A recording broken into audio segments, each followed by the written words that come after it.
Hello everybody, my name is REDRUP and you are listening to the It's Not a Phase podcast. On this episode, I'm joined by Within Destruction guitarist Howard Fang.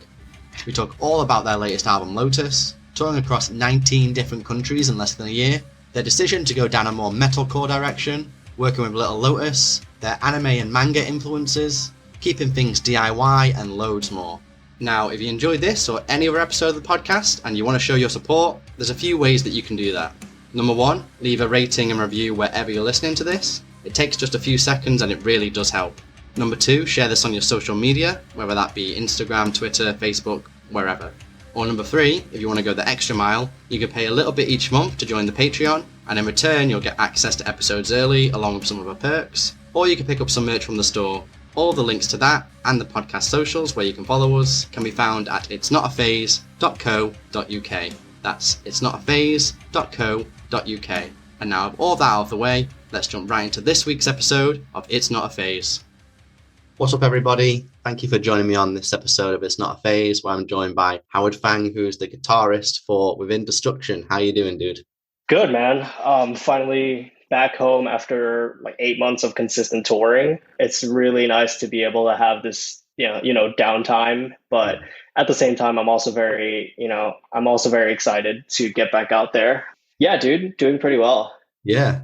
Well, speaking of you being on the road for so long, I think I saw you guys posted that you did 85 different shows this year. And I think, was it 19 countries, 2 of which you guys have never been to before? Is that right?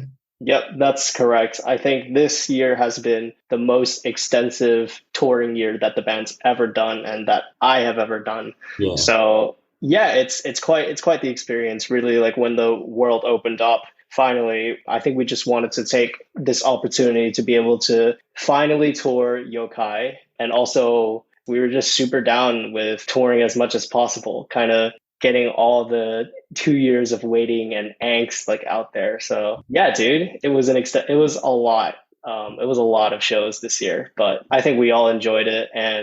But regardless, having downtime right now is nice as well. Yeah. I mean, that's, definitely one way of kind of like making up for lost time with those 2 years and going full force back after what COVID did. Yeah, 100%, man. Like we weren't able to tour Yokai, and I think Yokai was like a huge step for us in terms of, being in this band and just having this band sound develop like that.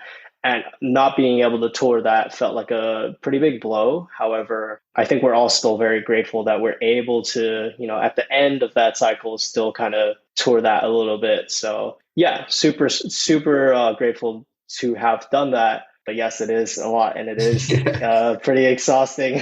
Yeah, I bet. Are there any countries that because like you say, you've been to 19 countries this year, which is a lot. Are there any countries you've not quite been to yet that you'd love to be playing a show in?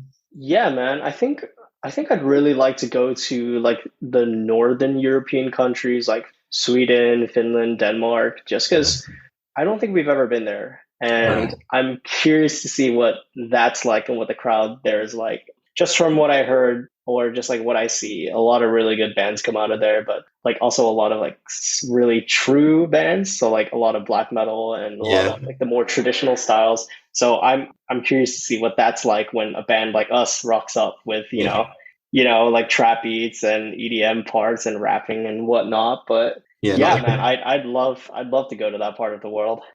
What were the 2 countries that you've been to for the first time this year then? What were those ones? Well, I've never been to Malaysia before. Right. And this time we kind of added it as a last stop after our Australian tour. Mm-hmm. So it was super last minute, and I'm super glad that I went. So it's kind of similar to Thailand, and I grew up in Thailand. So it's nice to have that like familiarity, but it's got a lot of different cultures kind of intertwined with it. So I was pretty happy to be there. And yeah, Malaysia. What's another country I've never been to on this tour? I don't know. For me personally, like that's the only country on this tour that I haven't actually been to in terms of never having toured, Australia and New Zealand. That was such a crazy time as well. Because I feel like everyone, especially in like European and American bands, we always hear about how the Australian scene is. And I mean, obviously, there are so many Australian bands that are popping off. Seems like the scene there is really just super strong. So yeah, we were really anticipating going on that tour, and yeah, I think it went really well. Like first time being there, but also having signs of the Swarm with us as well was really fun because we're all homies, and yeah, it was just a good experience, man. Like I really enjoyed Australia and New Zealand. New Zealand was awesome too. Well, going to so many countries in the grand scheme of things, like a short space of time, because not many bands tour that many countries in a year. Did you kind of notice much of like a difference between like how the crowds were in each country, and with it being such a short space of time that you're going into each different one in? It's a bit hard to notice just because when you're going from show to show, everything kind of blends together. Yeah. However, I will say, like the big cities in Australia, people go hard. People Right. go really hard over there. It's a very physical show, and I think for them, it's also really exciting when a band from not Australia or New Zealand comes in, just because it's such a long flight. And I don't think, yeah, I mean, especially with COVID, they probably only had national bands, but also like there was that whole lockdown, so nothing was happening. So Yeah. I think for them it was pretty exciting to have foreign bands come over. But yeah, I will also say though, the Asian crowds, especially in Thailand, they go hard. They are super passionate about this genre, and they're super passionate to like meet the bands and like see the bands, and just the whole experience for them. Like I feel like it's like 0 to 1,000 right away when Yeah. you start playing.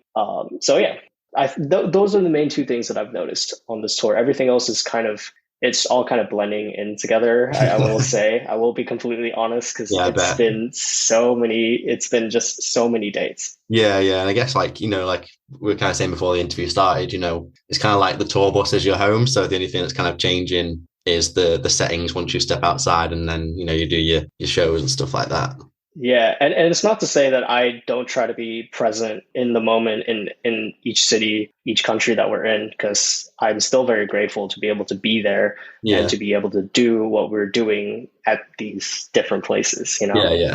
And then, you're saying like obviously COVID kind of stripped everything away for people for so long. I guess as well, they're just so excited to actually have live shows back, and they're just not taking it for granted, which is why they're going so hard and really embracing, live music again. Yeah, 100%. And to have live music taken away from everyone for 2+ years, like Yeah. I think it just makes people kind of appreciate live shows and touring, and the kind of effect it has on people, on their lives, I guess. Just, being in the scene and having a lifestyle of going to shows, and I mean it's such a social thing for a lot of people as well. So I feel like having that part of your life stripped away for such a long time, when it comes back, I feel like you are more appreciative of that. Yeah, I know I am. So Yeah, definitely. Yeah. yeah, bro. Well, speaking about the new album, Lotus, that came out a few weeks ago now. Now that they, fans have had this time to digest it and take it all in, how do you think it's kind of been taken by them?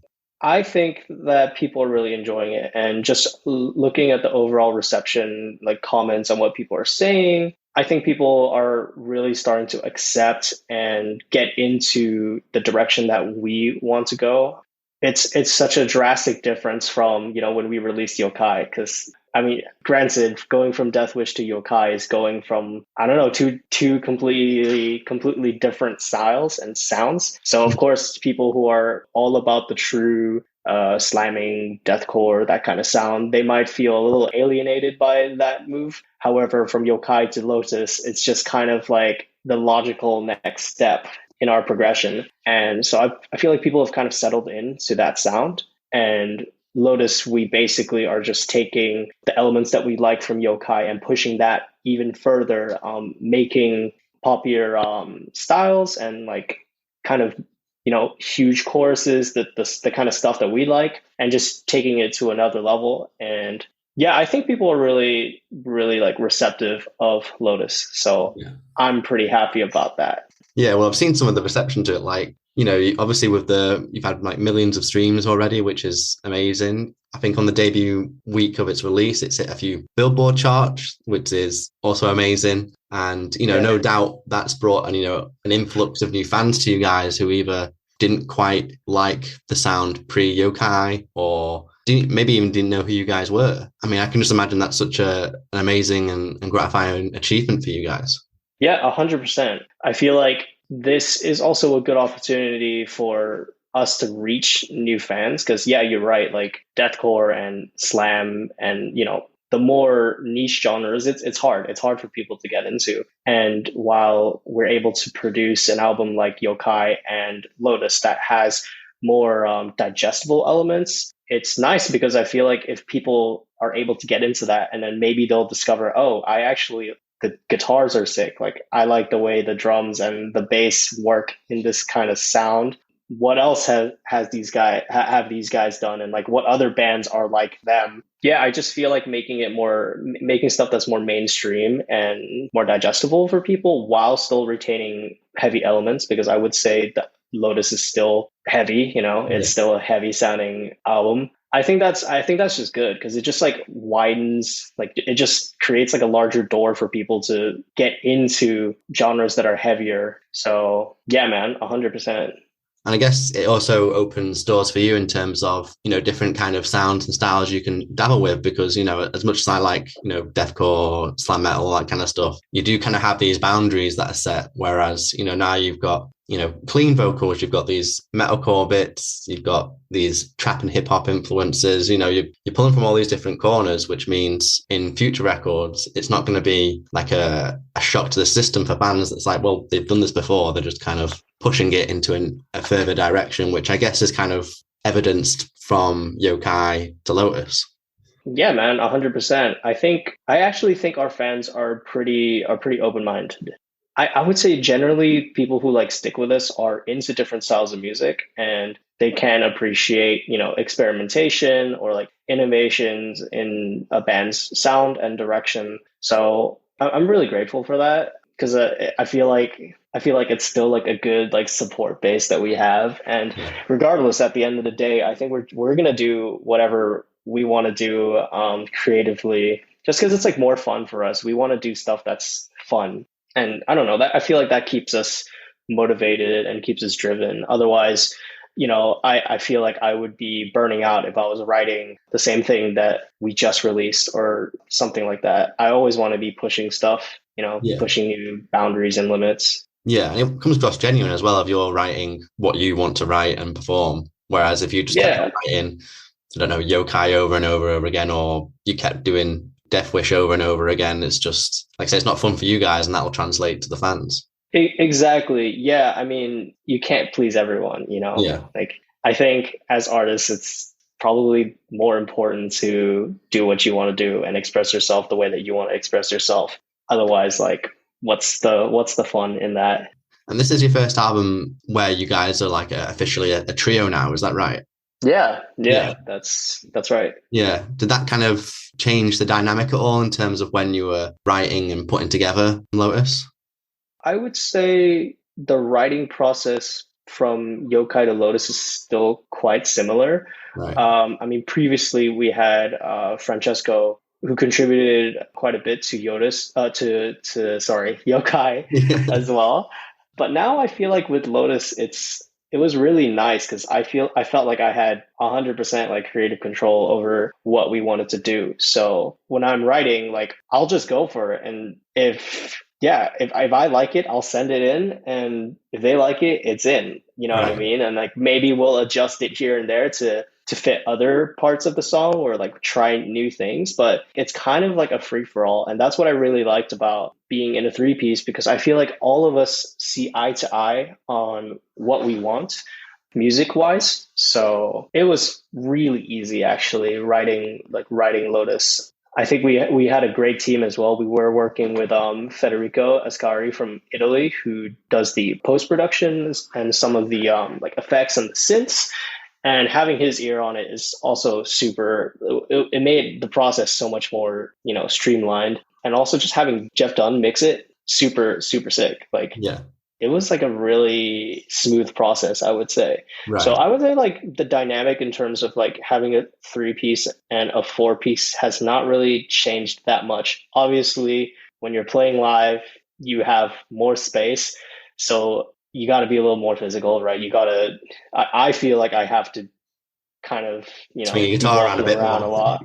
Yeah. Yeah. Or I mean, just like kind of like occupy more space. Yeah. So that just means like walking around more. And just for me, I like it. I like having more space. I like the space on stage. Yeah. So yeah, man. But in terms of like writing and creating, I wouldn't say it's that big of a difference. Right. So when did the writing and recording for Lotus begin? Because, obviously you put out Yokai in August Uh-huh. 2020. So that's kind of like mid lockdowns. Nothing's really going on. So when did like Lotus begin? Lotus began right after Yokai was released. Right. Okay. So I'm pretty much always going to be writing, even if it's not for, another band or within Destruction. Like, I feel like for me, it's like I also like doing it for fun. So I'm always writing stuff. So I remember the title track, Lotus, that was written, yeah, right around that time as well. Like, right when Yokai dropped, probably like a few months after, like, Lotus was already done. Lotus, the song, was Right. already done. Right. So I had 2 years of just like writing, and yeah, we just looked at all the songs that was done in that 2 year span, and we just took the ones that we really liked and we just tried to perfect it to make it into Lotus. Right. So yeah. So how does making all this material kind of work? Because the other guys are in Slovenia, you're in Taiwan. So is it basically, are you doing the initial kind of like baseline of all the songwriting and then you kind of fire it over online to the other guys and they have their input? Is that kind of how it works? Pretty much. That's pretty much how it's been done for a while now. I'll do a demo, and I'll send it over, and then I'll get notes, and then I'll adjust the demo, and then we'll try to get as close as we can for that process, and then we'll do like a pre-production. So it's basically just going over the guitars bit by bit, just every bar of the song, just combing through it. And then after that, we will do vocals and we really do try to prioritize the vocals, even though it's like in the later stage of the process.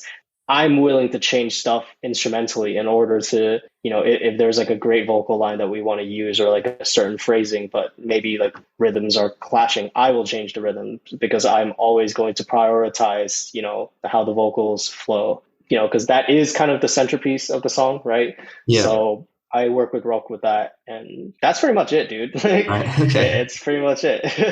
I guess it is important to kind of put the focus on the vocals, not to say that it's the be all and end all of the song, but the average music listener latches onto the vocals more because they'll sing it. That's what they remember when they go to the show. They learn the lyrics and stuff like that, and it's the hook that kind of they remember, isn't it? Yeah, and that's why it was so important for us to have clean vocals on this one. Yeah. We had pitch screams on Yokai, and like that achieved a similar effect, but I felt like we couldn't do as much as we wanted to do if we didn't have clean singing. So I don't know, like as you said, people latch on to vocal hooks and vocal melodies, and I feel like if you only have screaming, the hooks are pretty much rhythmic bass. And I don't know, maybe if like the phrase or like the lyrics are sick, you'll remember that. Maybe it's a call out before a breakdown or something like that. But I like clean melodies because that's like a whole other world you can open up. You can play with different melodies, you can play with different harmonies. And I'm a harmony guy. I love stacked harmonies. So with Lotus, like every chorus, basically you'll have harmonized parts just because I like how it sounds, and I feel like it just takes it up another notch. And that's kind of like the most pop thing we've ever done is just having clean harmonized vocals. Yeah. So yeah, dude. Were you tempted to introduce clean vocals as early as Yokai then? Because I think I read somewhere that you kind of like Yokai didn't quite push as far as you would have perhaps liked to because you wanted to not be such a huge jump from Deathwish, right? You want it to kind of like, not like you're underserving the album, but you want it to be more like a stepping stone kind of approach. Yeah, sure. I think, I really I would really have liked clean vocals on Yokai, but at the same time, yeah, you're right. It would be a very drastic shift, going from something like Deathwish to something with clean vocals. It's a lot of change. So while that is what we wanted to do at the time, I don't think any of us were necessarily comfortable with introducing clean vocals just because like we've never done that before. And Yeah. also none of the songs really none of them really facilitated a base for clean vocals, you know what I mean? Like there weren't really any like huge choruses in, you know, a metalcore fashion. So yeah, that just had to be later down the line. We're already introducing so many different changes. I think it was the right move to wait for Lotus, which is why I'm way more excited with Lotus, you know? Yeah. Yeah, because you don't want to kind of like overwhelm the fans, you know, like I say, a shift. Let's say Yokai didn't exist and you went straight from Death Wish to Lotus. Like that's a big jump. Yeah, dude, it's like it's totally like different. It's like totally 180. So yeah, man, 100%. But at the same time, I don't think any of us knew how to write clean vocal hooks. It took some time to develop that. So yeah, it was just like the steady, natural progression that we wanted and went for. Yeah. So you've also on Lotus, you had a guest spot on there from Little Lotus. Was that kind of coincidental to have Little Lotus on Lotus? Yeah, that was purely by coincidence. Yeah. I think I forgot who introduced it to us, but we got the news that he was down for a feature after we sent him the song. And that was pretty much it. Like we all like Lil Lotus. Like we love his music. And I think I really liked his I just really like his voice. Like I really like the way that he pronounces stuff and his phrasing. And the verse of it was on Dying World. The verse of it is I feel like is like the perfect like spot for someone like Lil Lotus. So yeah. It's hilarious, dude. I think it's so funny that we managed to get Lil Lotus on the album called Lotus. It would have been even more funnier if we got him on the song Lotus. That would have been funny. So it would have been Lotus on the album Lotus featuring Lil Lotus. That would have been sick. But the holy trinity of Lotus, that would have been. That's it. Yeah, dude. You got it. So did the album and song name Lotus come after you'd already had him involved in the record then? I don't necessarily remember when we decided on the album name, but I know we had him in mind for a while as well. So I don't think it was really related. It was just a hilarious coincidence, really. What was it like working with him? Oh, it was sick, dude. Like we just sent him the song and he tracked it. And I think just the first version he sent us, we were like, this is sick. Let's keep this. Yeah. So super easy, dude. All of the features that we've worked with have been great. They've been fast. They've been like all their takes are really good. They've been super professional. So yeah, we're lucky in that. We haven't gotten a bad feature. I think he's quite an ideal kind of feature artist for you because if you think about, you know, you guys have dabbled in all these different sounds and being quite versatile with like the metal template. He's got his emo rap project, but then his latest album was quite pop punk focused, but then he's also got his like post hardcore band If I Die First. So you know he's all over the place as well. Yeah, I think great artists just like to experiment with stuff. Like you'll never see a great band or a great artist, rapper, singer like not push the boundaries, or try something new. I just think it's in their nature to want to try something new. So we spoke about Yokai briefly earlier. Like I said, that came out in August 2020. So you guys were limited to how you could promote that record, at least like traditionally, you couldn't go out and tour it on the road until this year where you decided to, go all out and hit 19 different countries. Yeah. Do you think, not being able to promote that album in the way that you normally would kind of hindered its potential that it could have had for you guys? I think touring an album is super important. So, I mean, of course, like I feel like we weren't able to push it as hard as we can because we couldn't. Yeah. we just didn't have that element of like the traditional pushing the album in by touring. We just didn't have that. So even with that restriction, I feel like we really tried our best to push it as far as we can. Like we couldn't make music videos because we couldn't fly anywhere to make music videos. So Instead, we did anime music videos, which is, we don't have to be together to do that. We also made a music video for Bang Bang, which is done by green screen. So at the time I was living in Colorado, Francesco was in Italy, and Rock and Luca were in Slovenia. So we were able to make that video because we were all able to go find a place with a green screen and kind of put it together like that. I feel like I think it was a really good way of putting together content without us necessarily being in the same space. So we tried as hard as we can to push the album. However, like, it's not like I can say, oh no, touring didn't affect that album, or like not touring the album didn't affect how it performed, because it probably did. But I feel like it did for everyone as well. So everyone took a blow, but what are you going to do? Not promote it? Yeah, like you say, you collaborating, across different parts of the world, which, you do anyway by writing and recording your songs. You're just now extending it to doing music videos with green screens as well. Yeah, whereas, not a lot of bands didn't really do that. I think there was quite a lot of bands during COVID that, I mean, not always their fault. Like, they're kind of limited to what they've got and resources, finances and stuff. But, there's bands like you that kind of worked around it and got creative, and, it's paid off for them. Yeah, you just got to find ways to produce content, pretty much.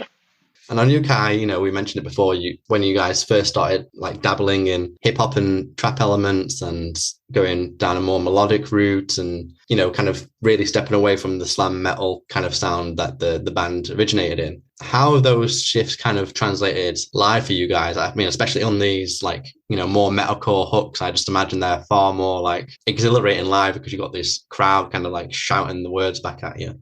Yeah, I mean, live, it's a roller coaster, dude. Yeah, I mean, of course you're playing stuff that's like slam and then you're moving into like a new metal song next. I mean, it's interesting putting together a set list because you want it to flow, but now you have all these different stylistic differences between the songs. That's something that we have to take into account. But I don't know, man. Like, I think overall, as long as the song order is like okay, and we always play the songs that we know that people are going to like, and we know that we're going to like playing, I think overall it's still okay, despite having so many differences. And I feel like it's also more fun because you get to play 300 BPM slam and then you get to play a song with like pop vocals. I don't know. It's a ride, man. Yeah.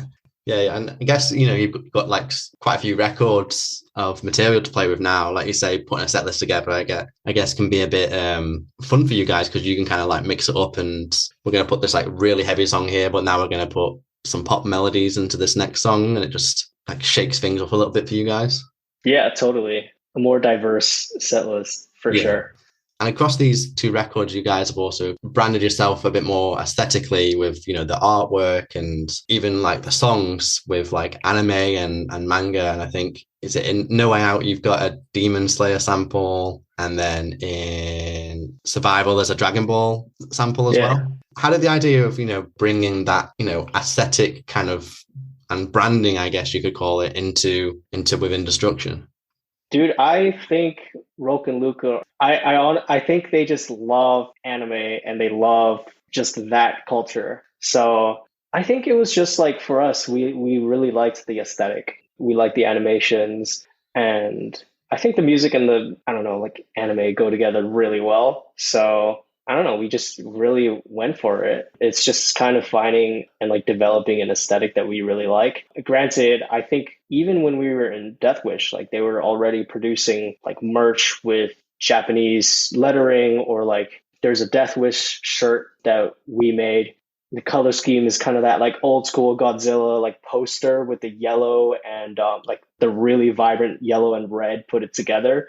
So I think that's always kind of been in like the back of mind, but with yokai, and obviously yokai is a Japanese word, we just went all out. Yeah, really went for it. Like I say, not only is it in like the visual artwork and in the merch and your tour posters and everything else, like visually, but it's also like in the songs, like I say, with those samples, the Dragon Ball sample and the Demon Slayer sample. Was there any trouble? Did you have to like get clearance at all for those samples to go in, or how did that? I think we just took the sample and put it in the song, dude. I don't think we did any of that. let's just hope let's just hope the people that make those animes don't find out, and then we're Yeah. good. Yeah. Yeah. Well, I mean, if you keep blowing up, they might find out eventually, man. Yeah, dude. But then we'll have the resources to deal with the lawsuit. So it's Yeah. gonna work out just fine. Yeah, it's fine. Yeah, bro. How do you kind of like decide what samples go in? There's so much anime and manga out there. How do you decide what goes into what song? Oh, you mean for like the speech? Like So like the Dragon Ball sample, for example, oh, how would you have um decided to choose a Dragon Ball sample there as opposed to any other potential anime you could have picked? Rock just pick something. He's way more deep into that world than me and Luca. So Right. if he like we'll think maybe, before a breakdown or some part in the song, if we think, oh, this would actually be a great place for like, because like bands sometimes use like movie samples or like TV show Yeah. samples. That's kind of like the same thing, but we wanted to go with, I don't know, anime samples. So we'll just think of a spot that works well, and then we'll be like, yo, Ro, can you find something? Because if I had to find something, it wouldn't be as great and it would take way longer. Yeah, like I said before, it's kind of like a branding, isn't it? And it kind of helps fans identify you guys because I can't really think. I mean, I don't know if you can kind of correct me, but I can't really think of any bands within like the deathcore, metalcore world who are like, having that kind of same aesthetic as you guys and having these like anime samples and stuff in the songs. So if someone wanted to kind of like talk about you guys, are like, oh, what's that band that has that anime, artwork and stuff like that? Oh, it's Within Destruction. So it kind of works in that way for you guys as well. Like, and how often do you see a metal album cover that's baby pink, like on Yokai? You don't really.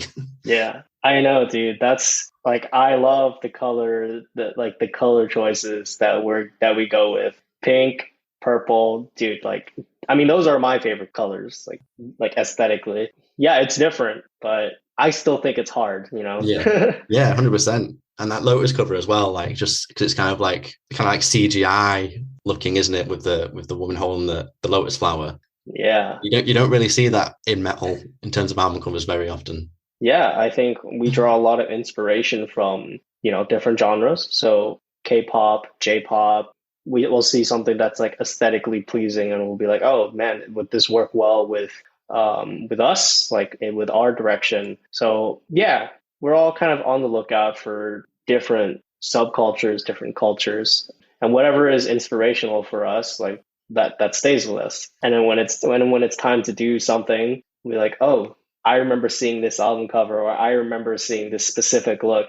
Maybe this would work well with us. Yeah. I think I saw Bring Me posted like a tour poster that kind of had a similar aesthetic, and I think you guys commented on it saying, "Oh, just tag us next time" or something. I think that was more of we want to be on the tour thing. I Yeah, think I think the comment was like our name is missing from the poster, yeah, as yeah, in like our name is missing from the bill because we should be on the bill because yeah, we love you guys and we would do anything to play with them. No, but like, and honestly, I think it's just like we shit post. yeah. Pretty big part of the band's identity. I mean, if you did get like on a Bring Me tour, that would be so sick. I think you guys would really pull in quite a lot of fans from that.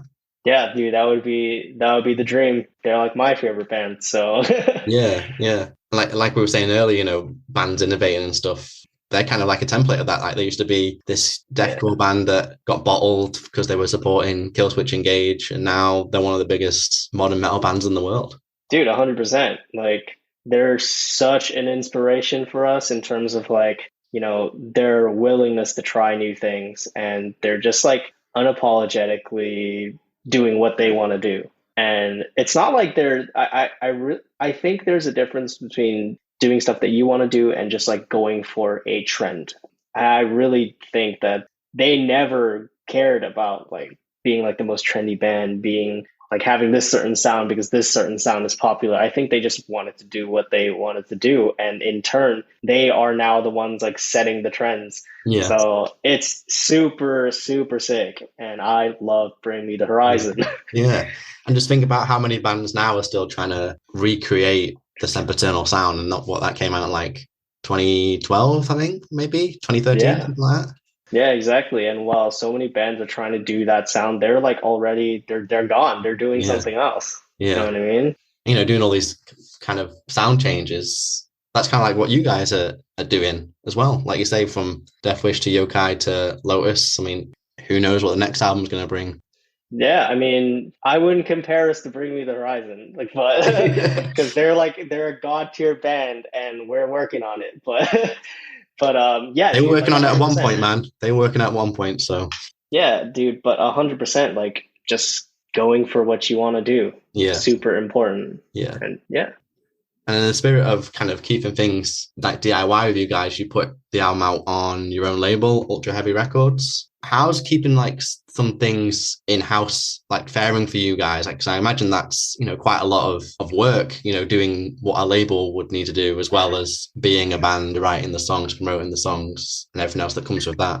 Right. So I think a lot of the credit would have to go to Luca, who manages the band like internally. Luca and Rolk have both been with management and record labels before. So I think over the years, they just kind of learned what the process is like, how the industry is like. And I think they're able to handle it. And we've all gotten like more connections the more time that we've been in the industry. So when we were doing Yokai, we just decided to do it by ourselves. I mean, at the time with Death Wish, the release was with Unique Leader, and Unique Leader kind of signs more slam deathcore, kind of that harder genre. Yeah, And Yokai wasn't just it just wasn't going to fit in that roster. So I don't know. In terms of like the management side of things, like I think Rolk and Luca are just like capable of knowing when to print merch, who to go through, like how do we get on playlists, distribution, all of that. So that's kind of their thing. right. Okay. Do you think you guys would want to go to a label again, or are you just going to stay DIY for as long as you can? I think it's hard to say. I think it just really depends on where we are at that time and what our needs are. And yeah, and if we think we would fare better with a label, then maybe we'll do it. Yeah. But all we know is that we're cool with managing ourselves. Like it's working out quite well. We actually just got management this year, so we'll see how that goes. Like everything, we're just trying new things as well. Like as time progresses, and as we're trying to reach into like different markets, like different avenues of growth. So wherever allows that, Yeah. we'll consider it. Well, speaking of, the future, I saw you guys, you've announced a North American and Canadian headliner, which is, I think it was your first headliner over there. Is that right? Yeah, man. That's going to be sick. Aren't some dates already selling out and tickets are low in some other dates as well? From what I'm hearing, yeah, like tickets are going well. And I'm super excited to be able to headline the States. I think that's such a crazy thing. But also like having the package is crazy, dude. It's like Carcosa, Fox Lake, Distinguisher, and Victims. Yeah. Like these are all like incredible bands, and I'm really happy that they all said yes. I don't know. I feel like it's just going to be a really good time, and we'll see what happens. But I think it's going to be pretty good. And what else are you kind of looking forward to and have planned in 2023 that you can talk about? I imagine there's things already set in stone that you can't talk about, but what is As far as I know, just touring. So we'll see where those specific dates and times are. I can't really speak on anything else, but I think we're always like looking forward and always doing stuff. Yeah. So yeah, there's no really like downtime. It's like we're always trying to keep the shit moving forward. So it's going to be another 8 months on the road in 2023 then, basically. probably, man. Dude, we will see. We will see what we get, and we will see what we want to do. Well, thanks very much for your time, Howard. I really appreciate it. Congratulations with all the great things that are coming to you off the back of Lotus. It's a great album. Like you just said, you're selling out North American headline tour and Canadian tour. So congratulations, man. Before I let you go, thanks, man. Any final words? Anything else you want to say? Anything you want to plug? Yeah, man. So, I mean, stream Lotus. I think all three of us in the band would all agree that it's the best thing that we've ever done in our lives. Period. If you're living in the States, come out to one of the shows. It'd be great to like meet everyone. We love meeting our fans, and we just like putting a face to people that support us. So yeah, tickets are man, they're already going. So if you want to come see us, probably pick that up pretty soon. Act quick. Yeah, thanks. Yeah, thanks for supporting us. Yeah, no worries, man. Yeah, I'll let you go. Enjoy the rest of your day. See you later, dude. Thanks, man. Bye. You too. See ya. And that's it. Thank you so much for listening. If you enjoyed the episode, please consider supporting the podcast in any way that you can. We have a Patreon where you can get access to each episode a week early, along with some other perks, a merch store, or you can leave a review wherever you're listening to this. You can also follow me on social media or subscribe to the newsletter where I'll send out each episode to you via email, along with regular playlists. All this can be found at itsnotaphase.co.uk. That's itsnotaphase.co.uk. Thanks again for listening, and remember, it's not a phase, it's a lifestyle.